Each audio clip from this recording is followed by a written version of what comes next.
Hello दोस्तों, अस्सलाम वालेकुम। उम्मीद है आप सब खैरियत से होंगे। सो हमने पहले बायोलॉजी का इंट्रोडक्शन पढ़ा था, उसमें कुछ मेन ब्रांचेस थी हमने बायोलॉजी की पढ़ी थी, तीन, जो बॉटनी, जूलॉजी और जो है माइक्रोबायोलॉजी। आज हम पढ़ने जा रहे हैं दीगर जो ब्रांचेस हैं बायोलॉजी की, उन्हें हम डिस्कस करेंगे। ठीक है, सो वीडियो को एंड तक देखना है। अगर आप इस चैनल पर नए हैं तो प्लीज़ सब्सक्राइब करें, लाइक करें, कमेंट करें, ताकि हमारे दीगर लेक्चर भी आपको मिलते रहें। ठीक है, इसी चैनल पर।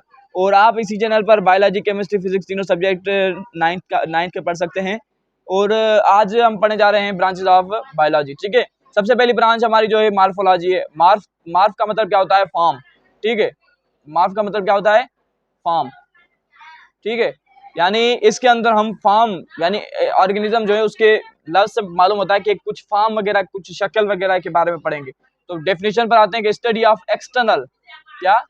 External structure of organism. ठीक है, मिसाल के तौर पर अगर हम अपनी बॉडी के अंदर देखें, एक्सटर्नली स्किन है हमारी, हमारे हेयर्स हैं, हमारे नेल्स हैं, ये एक्सटर्नल स्ट्रक्चर है। ठीक है, या हमारे जो हेयर्स हैं, तो ये जो है एक्सटर्नल स्ट्रक्चर के आते हैं। तो एक्सटर्नल स्ट्रक्चर के मुतालिक जो हम स्टडी करते हैं उसे हम क्या कहते हैं? मार्फोलॉजी। मगर जब हम ऑर्गेनिज्म के इंटरनल स्ट्रक्चर के मुतालिक पढ़ेंगे तो हम उसे कहेंगे एनाटॉमी, जो दूसरी ब्रांच है। ठीक है, एना मतलब होता है पार्ट, टॉम मीन्स कट, यानी ऐसी ब्रांच है जिसके अंदर हम बॉडी को कट करके फिर उसके मुतालिक स्टडी करते हैं।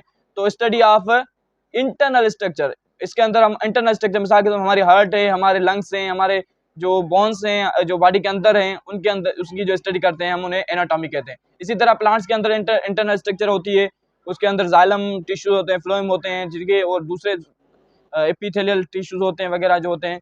तो ये इनकी स्टडी जो हम करते हैं वो एनाटॉमी में करते हैं। इसी तरह एक दूसरी ब्रांच है साइटोलॉजी, या जिसे हम सेल बायोलॉजी भी कहते हैं। Study of structure and function of cell, बहुत ही आसान डेफिनेशन है, कार्ड सेल बायोलॉजी, यानी सेल की स्ट्रक्चर और फंक्शन, यानी सेल के कौन कौन से काम करता है, सेल कैसे काम करता है, और सेल की स्ट्रक्चर क्या होती है, कौन कौन से पार्ट होते हैं सेल के अंदर, ये जो हम डिस्कस करते हैं वो साइटोलॉजी के अंदर। उसके बाद एक दूसरी ब्रांच आती है हमारी हिस्टोलॉजी। हिस्टोलॉजी जो निकला है वो ग्रीक वर्ड है, जिससे हिस्टोन से निकला गया है, और हिस्टोस का मतलब क्या होता है? टिश्यूज। ठीक है, अब study of tissues called histology, tissues की स्टडी। अब टिश्यूज क्या है? हमारे जो सेल हैं, ठीक है, सेल मिलकर क्या बनते हैं? टिश्यूज। टिश्यूज मिलकर हमारे बनते हैं ऑर्गन, ऑर्गन मिलकर ऑर्गन सिस्टम। ये आपने 6th क्लास के अंदर पढ़ा होगा, ऑर्गन सिस्टम मिलकर ऑर्गेनिज्म। ऑर्गेनिज्म क्या है? कोई भी जानदार हो, हर जानदार को हम ऑर्गेनिज्म कहते हैं। ठीक है, मिसाल के तौर पर कुत्ता, बिल्ली, ये जो भी लिविंग थिंग है उन्हें हम ऑर्गेनिज्म कहते हैं। उसके बाद दूसरी ब्रांच हमारी आती है फिजियोलॉजी।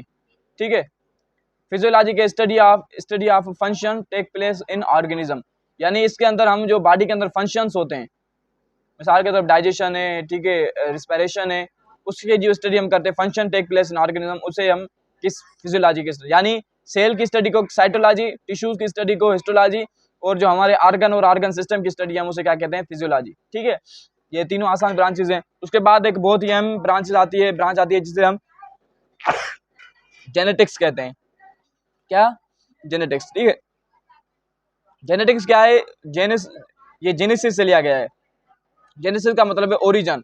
ओरिजिन मतलब कोई भी चीज कहाँ से निकली है, उसकी ओरिजिन क्या है, कहाँ से निकली है, तो ये इससे ओरिजिन कहते हैं।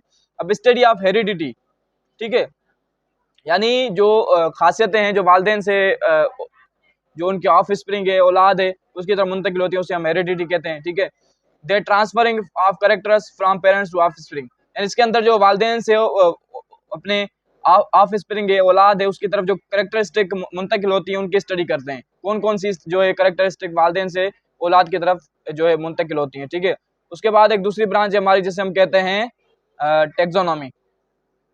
टेक्सोनॉमी, ठीक है। अब टेक्सोनॉमी ग्रीक वर्ड है, दो लफ्जों से लिया गया। टेक्सोन मतलब होता है अरेंजमेंट, नोमस मीन्स नेम्स।